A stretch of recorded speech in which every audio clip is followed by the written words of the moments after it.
Nunesdea.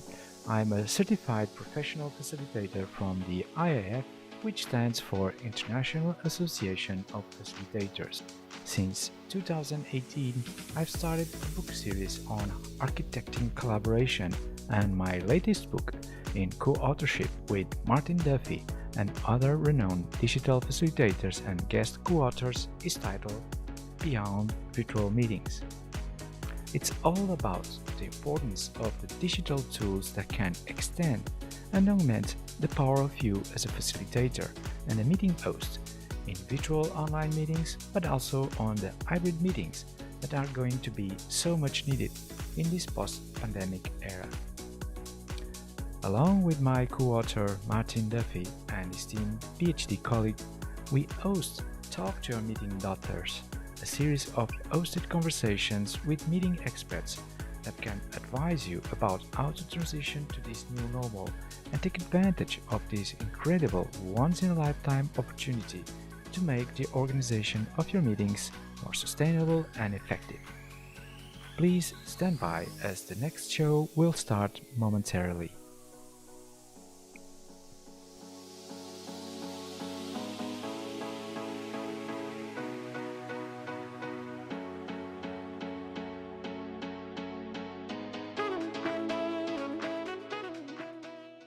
Because I think at the end of the conversation, it's certainly in my mind, it's left me with a massive amount more things that you would now want to explore, delve into, consider than certainly what I had in my mind when we started the conversation.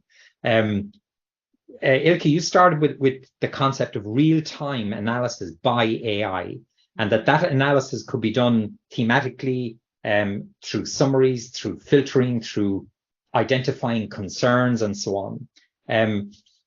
We talked then about the possibility of AI being able to support the engagement of significantly bigger numbers, 50, 80, 100, 150 people, where it can keep track of considerably more data than the normal human participant or facilitator. I suppose what that leads to, and Jim, I think you picked this one up, was the idea that maybe our whole concept of what it means to meet needs to shift. But that would have to be qualified by a point that Karen and Ilka made, which is that while we may not like meetings as humans, we absolutely not only like to meet, I think, but we need to meet. That's part of the human condition. Jim, you raised the point that if we don't meet, how do we have community? How do we have organizations? How do we have groups? How do we have teams? So the picture emerging from our conversation is that AI has this possibility to act as a fly on the wall. I think I introduced the phrase fly on the wall. It has that possibility not to take over the meeting, but actually to add to the meeting something that we humans actually can't add to the meeting. We can't step back from the totality of the conversation that's taking place. We can't analyze that totality in real time. AI can do that. And then it can feed back into the conversation. And Ilke, your point just towards the end of our discussion was maybe it can feed back in with a judicious question, with a thought-provoking question, with a summarizing question that can help to bring focus back, not to where AI decides the focus should be, but where AI has analyzed our content and said, here's the breakdown, here's the weighting, here's the emotion, and when we put it together algorithmically, here's the conclusion that you guys are reaching, not that AI is reaching. But that then brings us to, I suppose, I raised the point about security and the concept of if we're all being recorded, if that recording is being retained, and the purpose or role to which that recording is put in the short future or even in the long future, do we end up needing to protect and preserve that through some form of legislative framework. Jim, you raised the point that, well, perhaps organization norms, culture, standing operating procedures, guidelines, perhaps they can help us here. But it also begs the question that if people use AI output nefariously, then does it expose people to the point where they stop contributing themselves or of themselves out of concern that they may be misrepresented at a later date because that recording is there? And Ilke, you made the point that transcripts of the recordings are even more risky because they're now searchable. And so there's a big question there that we've touched on, but we haven't explored or we haven't bottomed it out. The overall conclusion that I'm drawing from our conversation so far is actually AI won't make meetings obsolete because we're humans, we're going to continue meeting. However, AI has a very strong possibility of completely transforming what we mean by meetings. And we all might just need to go back to the drawing board to say, well, what do we want meetings to be in light of the fact that we have this ear fly on the wall who can do so much more that we can't? And then we can ask ourselves, okay, how might we change our meetings in order to make maximum use of this all listening fly on the wall? But we very quickly moved on to the idea that we need to change the language. It's not about meeting because it conjures up too much preconceived ideas. So that you then took us, Ilke, again, you took us into the idea of transcripts and exploration of transcripts and the use of AI to analyze transcripts, summarize transcripts, and then create dynamic links back into the transcript if the summaries don't fully make sense to us. And that's all really valuable material. But this need to shift our thinking on the concept of meeting, and that conjured up the idea of a before, a during, and an after. Central to all of that is this idea that as human beings, we want to get together. But sometimes a big challenge that we have is trying to decipher all of the inputs that are taking place during our get-togethers.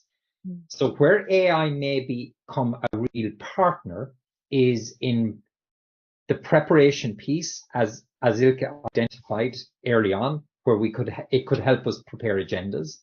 In the meeting piece, where it can help us to dynamically either create visuals. Karen, you made that point, and there's a real visual out of that, the idea of mind maps and dynamically representing the conversation as it's happening.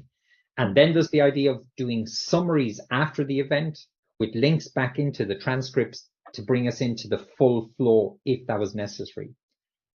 Ilke, can I link that back to the visual that you gave us of conversation, the organization conversation being a river? I called it a river of discourse in my own meeting research, and that islands or meetings are islands within that conversation flow or that river of discourse within organizations. All of that was leading us to say, so what is the precise role that AI can fulfill in the context of getting together for whatever purpose? But that equally brought us into the area of, and I'll pick a number of words that we used. We talked about exploration, creativity, analysis, imagination, emotion. And I won't say we concluded, but I think we explored the idea that, well, AI isn't emotional. It doesn't have emotion. It gives us bland summary, but it doesn't infuse our engagements with passion, with commitment, with diversity, imagination, and stuff.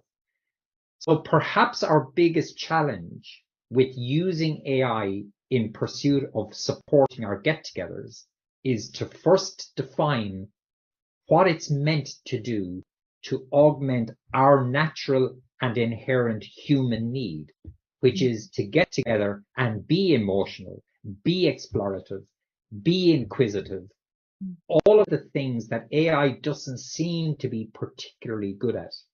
And we just need to figure out before we go too far forward with AI to say, what is it good at, and keep it doing what it's good at. And don't let it try and replace the bit that people are not only good at, we are the only ones capable of being emotional, sensitive, explorative, and so on. And maybe out of this conversation, we might not have redefined what our meetings should be, but maybe we've just put a mark on the ground to say, well, let's not engage AI too much more until we very clearly decide what is the boundary for it? How can it add value rather than being in awe of what it can do that we can't do? But let's not forget what we can do that it can't do. That's amazing. I do, except for that I don't know if we should. I think the way you framed it was first figure it out and then start using. I actually think on that. No, a lot of the things that we were talking about, I don't know what it's going to be like in years, what a meeting will be.